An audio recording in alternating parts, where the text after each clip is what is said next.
Hello, and welcome back to another Umineko spoiler episode. This one has taken a little while, so I may be a little rusty on my full recollection of having literally read through these scenes, but I will basically be, as usual, skimming the script and then recollecting my thoughts based on that.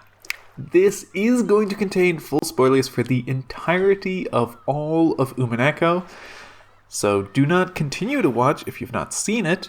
And this video is going to cover the end of the main episode itself. So not yet any of the tea party, the main or the extra tea party. That will be in the next video.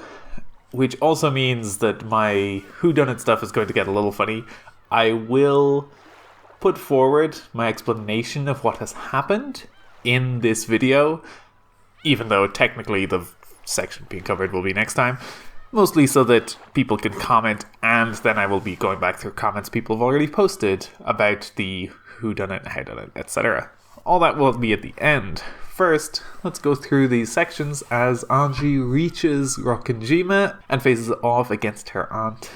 At the very beginning, I do like the reminder of the ways in which Rokkenjima is a central location for this game.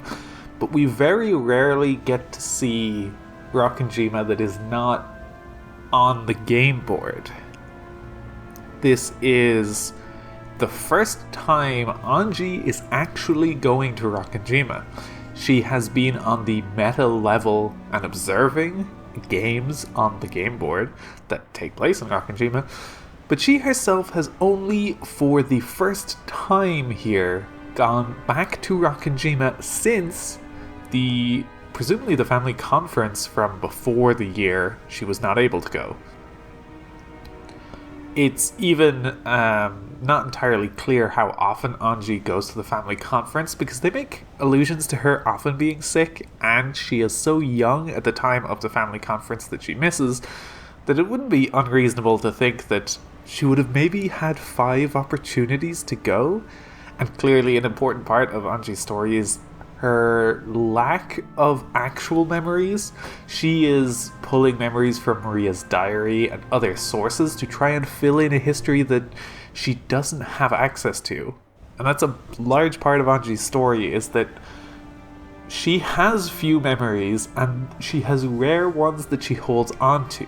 That's similarly why her hair ties are an important magical artifact for Ange, is because those are a clear and physical reminder and memory of her older brother Battler. And then likewise, she, just like Battler, hones in on the cries of the seagulls. And the thing I like about how this memory works is that this works for Ange because it is a sound she doesn't hear normally. She doesn't hear in pretty much any other context. She doesn't live by the sea. She doesn't take trips to the sea generally. She associates the seagulls with Rokkenjima because it is the one place she would ever hear them. And this is often how memories work for people in a funny way. Because as a society we've become increasingly reliant on visuals and eyesight as our primary sense in a certain way, some of our other senses actually work better for evoking memories in a very distinct way. Smell is like this too, but sounds in particular, especially when they're such a distinct and specific thing, can tie you to a moment in a way that just the sight of something doesn't. Regardless of the literal actual science of these things, just thinking in terms of Umineko thematics, there are a lot of illusions in Umineko and a lot of conjured images that are not necessarily true. Umineko is a visual novel. It presents a lot of things on screen that it often goes to great pains to show you should not be taken as literal objective truth. And obviously complicates that by saying that just because something is not objectively true does not mean you should not believe in it. But the point for Ange in this moment is that she can imagine Rokkenjima, she can conjure images of this island, and she will see the island and think, yes, this aligns with what I imagine. But she doesn't conjure the sound of the seagulls in the same way, and that's why hearing the actual literal sound of the seagulls pulls her back in this brief moment. And just to add on, once again hammering home a point, Ange remembers this moment and goes, "Oh, I was so happy as a child because I got to play around." But obviously that wasn't really a happy memory because my parents were stressed about the family conference. She is overwriting her truth of the past because she has now gained more context on what was happening at the time and has decided that that makes it the truth, and that what she used to believe and understand of the situation no longer matters. We get to the climax of the confrontation between Ange and Kasumi, and I want to briefly talk a little bit about Kasumi, especially because of how she parallels Ava, of course, especially with Beatrice appearing as the evil witch, but also even just the ways in which she parallels Maria's turn towards black magic. It's actually been quite a long time since I think I did a significant conversation about the ways in which magical thinking is constantly being deployed by the adults, but in a way that is considered reasonable and does not get scolded the way Maria's magic does. Because way back at the beginning, there's lots of talk about Battler having his father's blood or Asumu's blood. A lot of conversations that don't reflect literal science and objective facts in that sense, but are ways in which people make sense of the world and stories people tell that are magical but are allowed, are permissible magic. And one thing that is interesting with Kasumi is you can see through her a vector for extremely permissible black magic in that she has narratives about who ruined her life. And as I've talked about in other contexts, she doesn't have the luxury of blaming the actual cause of her harm. She unfortunately needs to fixate her pain and frustrations upon a target she can harm.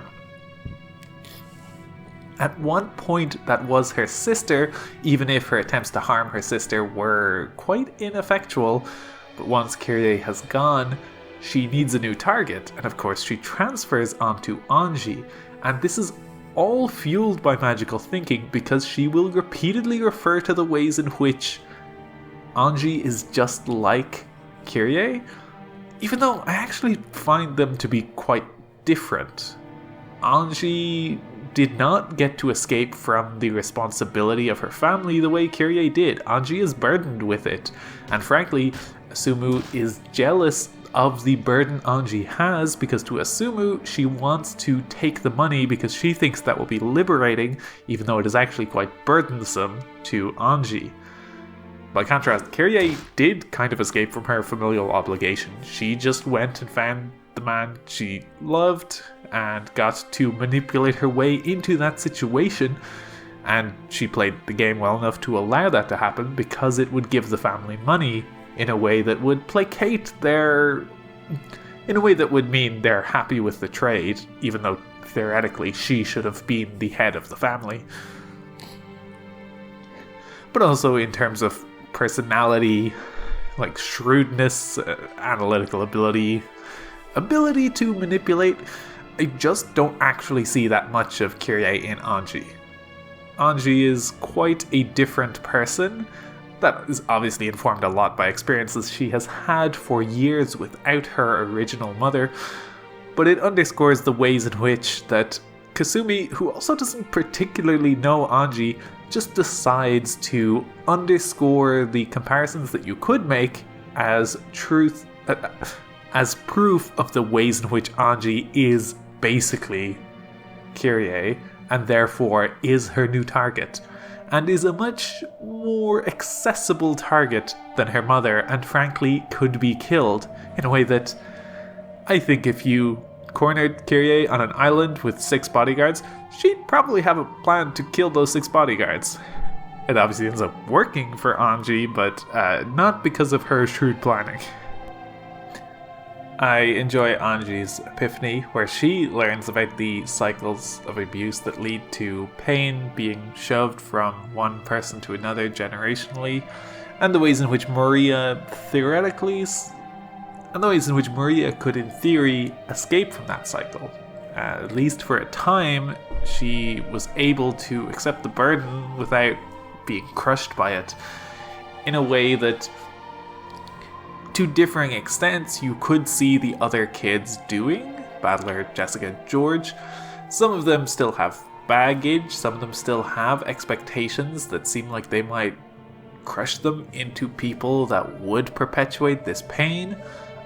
George being the best example, where despite good intentions, there's ways in which he is still replicating structural issues with patriarchal society and certain expectations he's thrusting upon Shannon that she physically cannot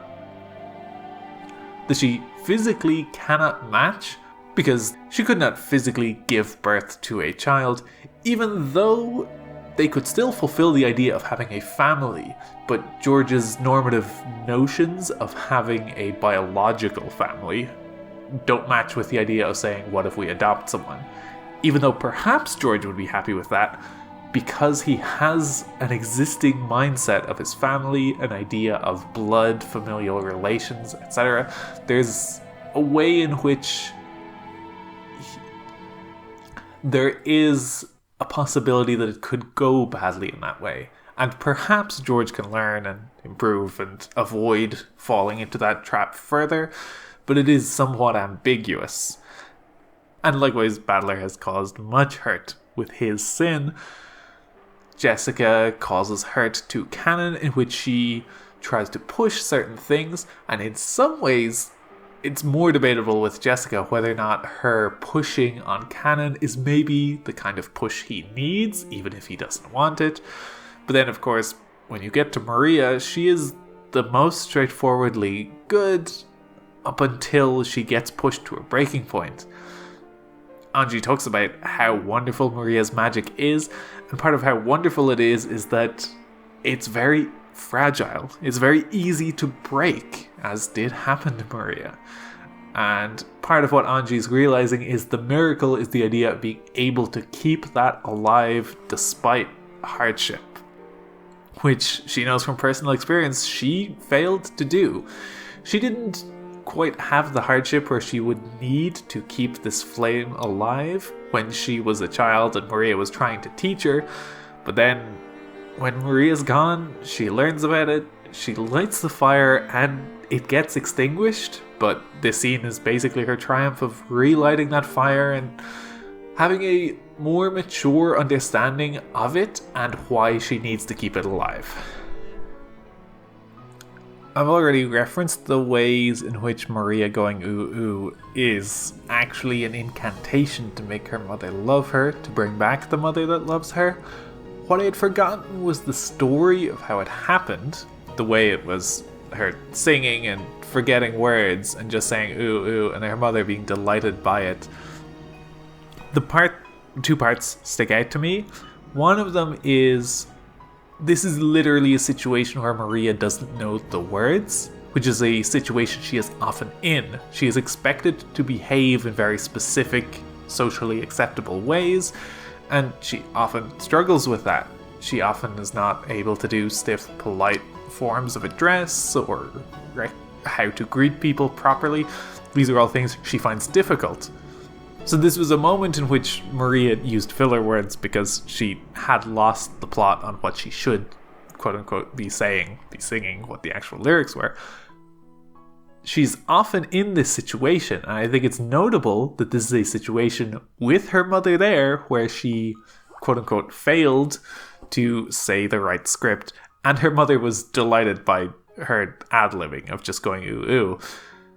It doesn't say exactly when this happened, so this could have been something that Maria did when she was a lot younger, which would simultaneously be kind of core early memory that really resonated with her and is maybe why she has held on to it and uses it in this way to this day, which would also perhaps go to some extent to explain why Rosa found it delightful in that moment and then only hates it the more it is used as she gets older and older.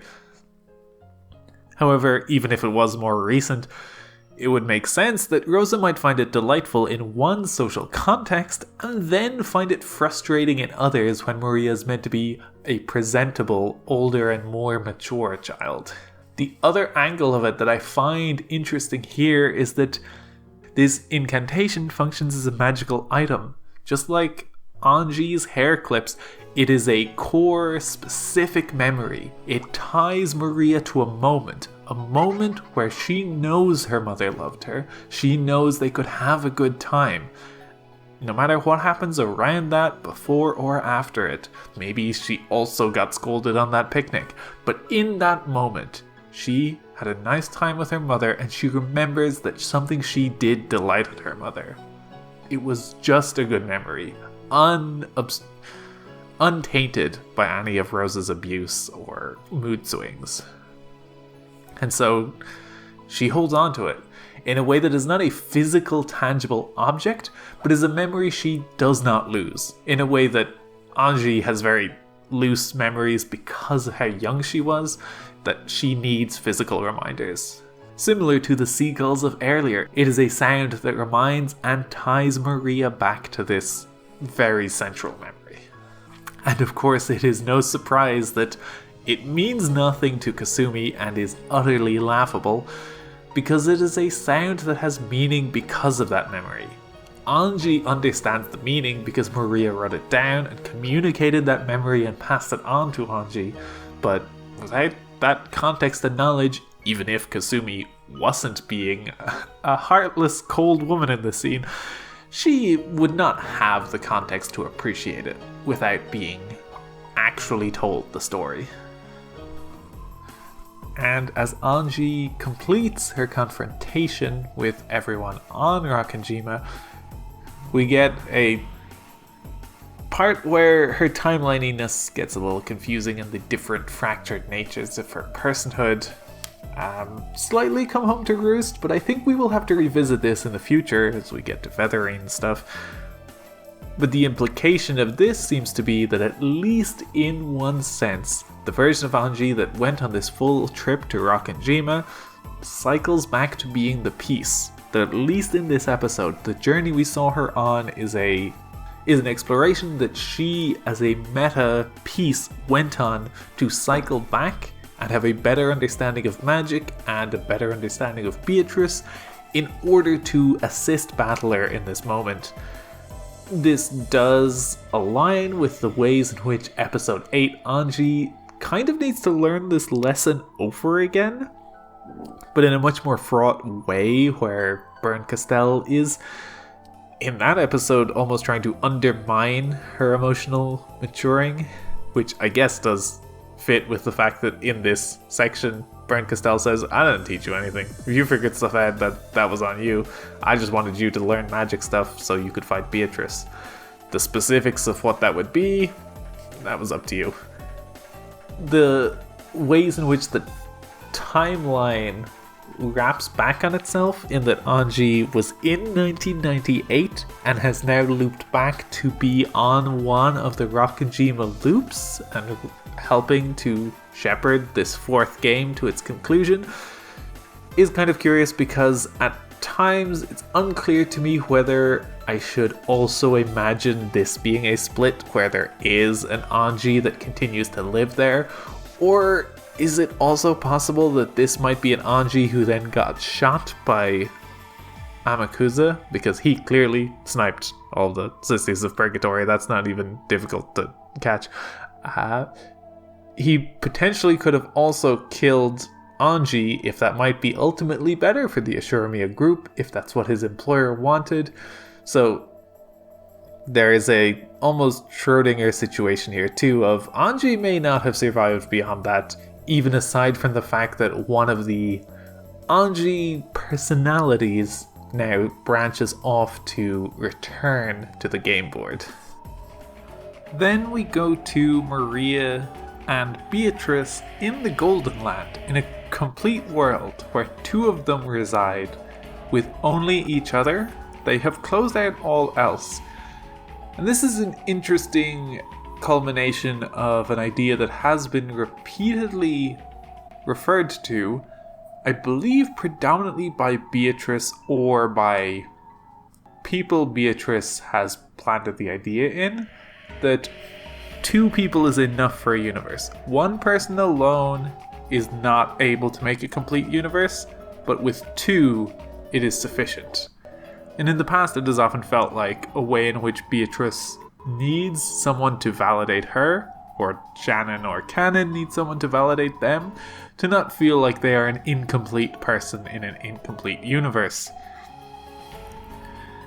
But this scene portrays it more as a bubble that they have placed themselves in and closed themselves off from anyone else, where it is not about two people mutually while it is still about two people mutually supporting each other, there is a smallness implied here that had not previously been brought up very much. The idea that, for instance, Rosa is not here. Maria can summon a facsimile of Rosa, but she does not have a complete picture of Rosa, and Rosa herself is not present here. This mirrors the ways in which episode 8 will end, where the entire Ashura family will be present, and in some ways already mirrors the end of episode 3 with the party that happens there. But in particular, I am interested in the ways this is complicated, because Ange's overall victory here doesn't seem like a wholly good thing, because Ange is stepping forward to enact what Bernkastel wants, which is Bernkastel wants to win a game. And part of that is beating Beatrice. She wants the game to conclude. She doesn't want the game to conclude in the way that Beatrice has set up the game to do. Beatrice wants Battler to solve the puzzle at the core of the game. Winning or losing is entirely secondary and unimportant as far as Beatrice is concerned. But as part of that, what Ange is doing is tearing apart what is a stable world with these two. And it's kind of ambivalent in that in some ways this does feel like a limited space for Maria to retreat to. The ways in which Maria has only one person to support her is not the healthiest possibility. For instance, if Ange was let back in, 3 people would vastly improve the amount of people there. Obviously that's not an option in the current situation for reasons.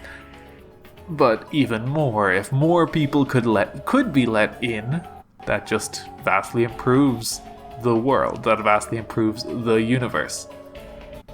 What I am not clear on, because I do not think it is simple and straightforward, is it good that Ange is pushing the game forward? And I think ultimately it is, because Battler is going to come to the realization Beatrice wants, even if it's too late.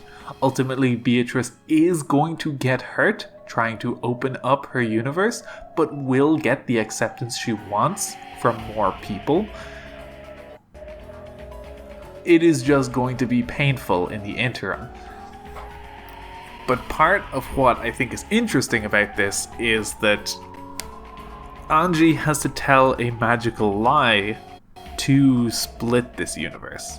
She has to bring a new Sakutaro, which revives Maria's beloved Sakutaro, which in turn revives a little bit of Maria's hope in her mother's love, which again is a true thing founded on a lie, because the reason Sakutaro comes back is because he is a mass-produced store-bought toy. He's not something that Rosa personally bought with love and care for Maria, even if he symbolically does represent a real love that Maria needs a tangible proof of.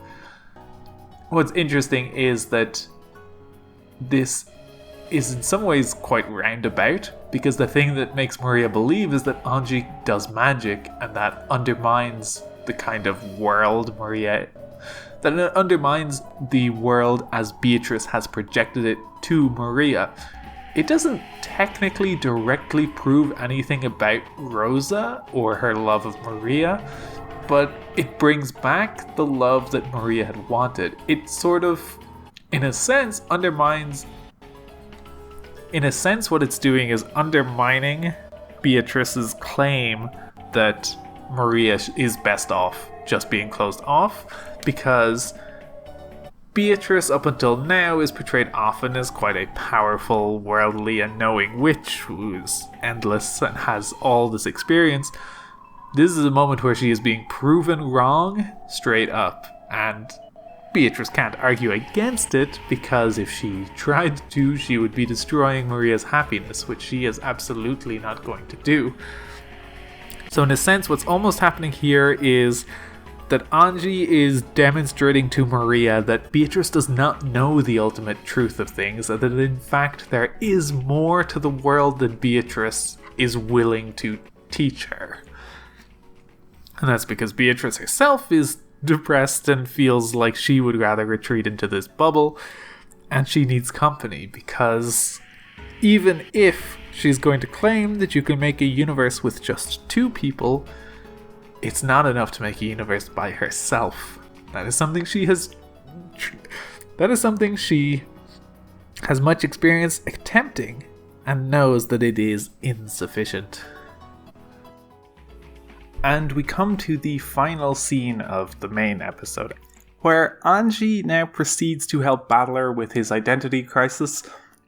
I believe I said before that it was surprisingly such a small thing to have an identity crisis over in a certain respect.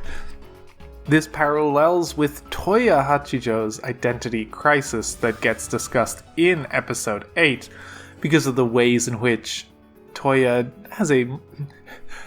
It is maybe dismissive to say that Battler's identity crisis here is small, and it maybe speaks more to my own experiences and understandings of things. I often find in stories, people being concerned about their birth parents just feels a little contrived in some sense to me, because if I ever discovered that fact, I think it would be shocking and surprising, but I don't think it would undermine the relationship I have to my real life parents, because of the connection we obviously have from them raising me. To me, it feels like it is strange to think that that would undermine that relationship, let alone undermine your notion of who you yourself are. Obviously, Battler's confusion here comes from him not knowing if this means he's a fake person, in a sense. But the point being that Toya Hachijo's crisis is much more real, because in a sense, we'll get into the specifics when we cover episode 8 in I guess 2 years, but the ways in which he is dealing with a separate identity within his own head and trying to reconcile who he might be. I mean, it does mirror all of this, where Battler needs something to ground himself in who he is. And thinking about it, because I've not read a full argument of this, but I've heard it suggested that some people say the story of Umineko is the story of Hachijo sifting through his memories and untangling the characters to figure out, like, who is who, and ultimately to decide that he is a distinct person and not Battler. So in one sense, this almost feels like, yet again, Ange may not be on the right side of history, in that she is trying to pull Battler back and insist that Battler returns, which, at least at this point in episode 4, you've gotten the notion that Battler did not survive physically, so you think of this as somewhat futile. Ange may, in another way here, be on the wrong side of history, if what her ultimate goal is to pull Battler back and basically return him to Toya Hachijo's body.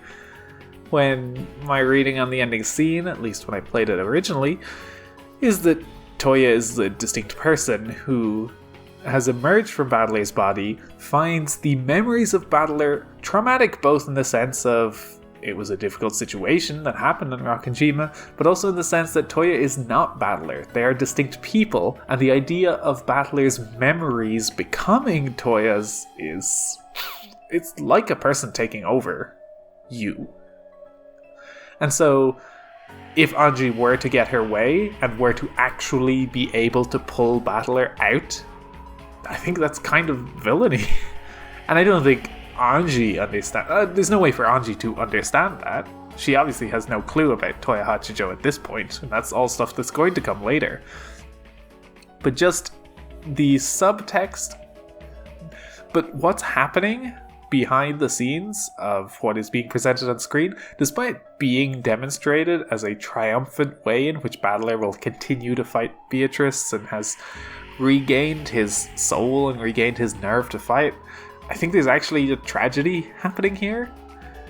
That's not to say that I think it would be good, say, in the version of events where Umineko is Toya Hachijo sorting through his memories of what happened on Rokkenjima and untangling the mess that is in there.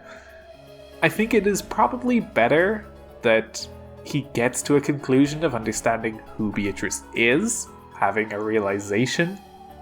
And I think the version where Battler here disintegrates and is just gone is maybe not as good as a resolution as if Toya Hachijo gets the full understanding and gets to move on with that full understanding.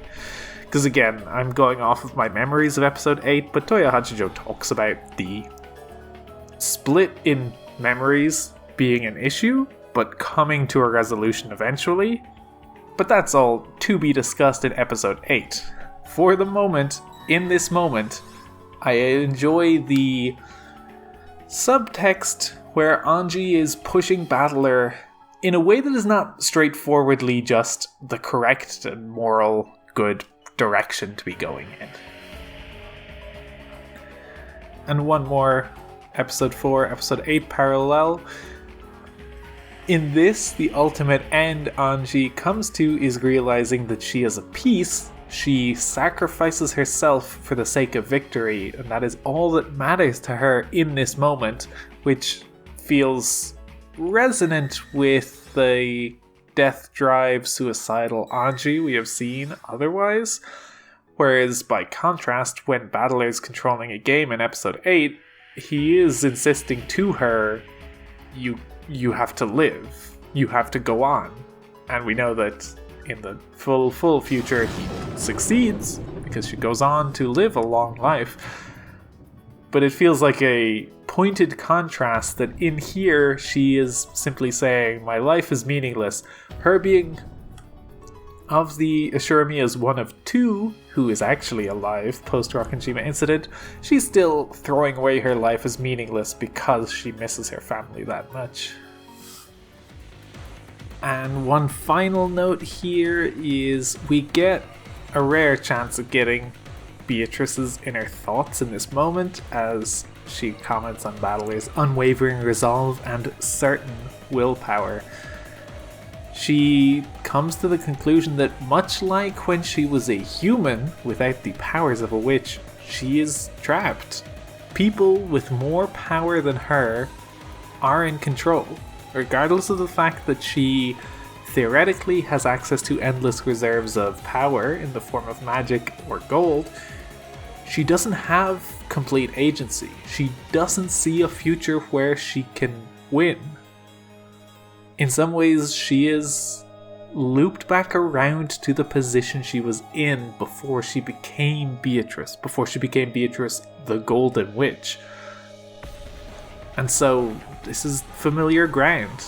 Some of the ways in which, again, it feels like Shannon, Canon, and Beatrice are all personalities that live knowing they have a finite limit, and they just act their role as a way to, at least in the moment that exists, play at having happiness, even if they ultimately feel like nothing can come of it longer term. I think this is a key part of why when Shannon starts to genuinely feel like she is happy with George, even if there's no future in it, it deeply upsets Beatrice. It is not just a game of Beatrice mocking Shannon at that point because of what she sees as a foolish belief. Beatrice becomes jealous of Shannon having that ability to be happy. That's why Canon is still fun to tease, because he claims he will reach for that happiness, but he does so with the feeling it's still futile. So in this moment, Beatrice is acknowledging the futility of this situation. She thought she had a way to escape into a bubble with Maria, and that got shattered. She has no chance in victory as far as she is concerned. And so, she has literally been bound to this game. It's more clear than ever at this point that Beatrice is not the ultimate agent of control in the situation the way she likes to portray herself as. So, in a lot of ways to me, this feels like in a lot of ways to me, the end of this episode feels like the final defeat of Beatrice as an enemy, and then we flip to the answer arcs where she is even more of a sympathetic figure who needs support, more than she is a figure to be defeated. Even if, up to this point, perhaps with her backstory and the abuse referenced, you might be sympathetic to her, it now flips away from the notion that she even has power, as we instead start to empower Battler more. That is going to do it for the discussion itself. It is now time to talk about whodunit and how. This is a very funny episode for that because it's so loosely structured. It is also going to technically be referencing stuff from the next parts that are covered, but I think it is probably still worth laying it out here for the sake of the next video then responding to the response. The howdunnit of this one is in some ways extremely simple. I'll first address the red truth stuff because those gesture at certain puzzles. The number of people on the island, Kinzo's status of being dead or alive, those are all solved questions. They're not even worth spending time on. Specifically, the idea of who Kinzo is pretty clearly Canon or whoever, putting on the guise of Kinzo, who does not trick the members of the family, but instead gets them to acknowledge the inherited form of Kinzo, the new Kinzo, that they all acquiesce to because of the gold. Similar, presumably, to a previous episode, showing multiple bars of gold and demonstrating categorically that they are in the head. Following on from that, Beatrice's final riddle is also pretty simple when you have played later games, that Beatrice has in fact set a trap, which is the funniest part of this. It feels like a good joke on Beatrice's part, that there's a trap set on the island that will kill Battler when the time runs out and he has not left. And despite the fact that there's nobody present, that this still happens. I even like that the games can sometimes play with the canon result that no matter what, Ava survives and Battler's body survives. The explosion could kill Battler but allow Toya Hachijo to live is even true and possible with this set of red truths, which I enjoy quite a bit because it's doublespeak. It's playing with two eventualities at the same time. Beyond that, the red truth does not limit things very much at all. Again, there's a reference to Canon being the first to die and him in red being dead. But once again, that's not complicated when you understand the notion of the fact that Canon, the person dying, does not require a corpse. So, Canon died, but also Shannon died, and that's the body Battler finds. My presumption about what happened here is that this was set up as, we're going to play a murder game, everyone. All of you are going to do this. We are going to set up the grandkids to play in this murder game, and the idea is going to be that we read this script and act out these events of murders. For Battler's sake, I almost was going to say for all of the grandkids, but the thing is, both Jessica and George are in on it. Or, at the very least, Jessica's in on it, I suppose, because she has to make the phone call. The part that I think makes this most clear that people are complicit, either by coercion with money or by threats of violence, or potentially a mix, is that Battler finds the phone calls very baffling, and they are scripted and so well executed and timed in ways that don't actually align with if people had genuinely been in these situations. Such as Battler going, "What? How would Jessica know what had happened to George?" The answer is she wouldn't, but if she had been given a script that she had to follow, then she would just say that. And maybe these people are being told that the inconsistencies are a part of the trick, and the idea is that Battler should notice them and question them, or the trick is to try and get Battler to untangle the lies of magic. Any kind of thing could be set up if it's being presented as a game, and then the trick is that as soon as people have played their parts, they're being killed. Whether or not they're aware they're being killed, I think it's more likely they're not. It is more likely these people think they are in fact playing a game, because that A, makes it easier to take them out one by one, and B, means that there's no point at which any of them would have been trying to call Battler and reveal the truth to him in a way that they would if they thought there was a threat of violence. For instance, one thing I read pretty closely was Kyrie's conversation, because even if she was not able to explicitly say, "They have me at gunpoint lying to you," Kyrie would find ways to slip in some sort of trick or signal, something that Battler might pick up on that maybe even the person watching her wouldn't notice. And I saw nothing of the sort, which leads me to believe Kyrie did not think she was in danger for the entirety of the phone call, and maybe literally got shot while still on the phone, but that even in that case, she was not expecting it. And so with that in place, I think it's pretty easy to do that with these servants as accomplices, at least in the initial situation. I don't think literally everyone was in the room and they all got shot. I don't think anything with the escape hatches actually happened. That was scripted. The whole sequence of them talking while in the presence of Shannon and Cannon, that was all fake. The only real events, the only events that happened as depicted, are the phone conversations, and even then Battler only heard what he heard. Including when Beatrice calls, he feels like he hears Kinzo, but he's obviously not hearing actual Kinzo there.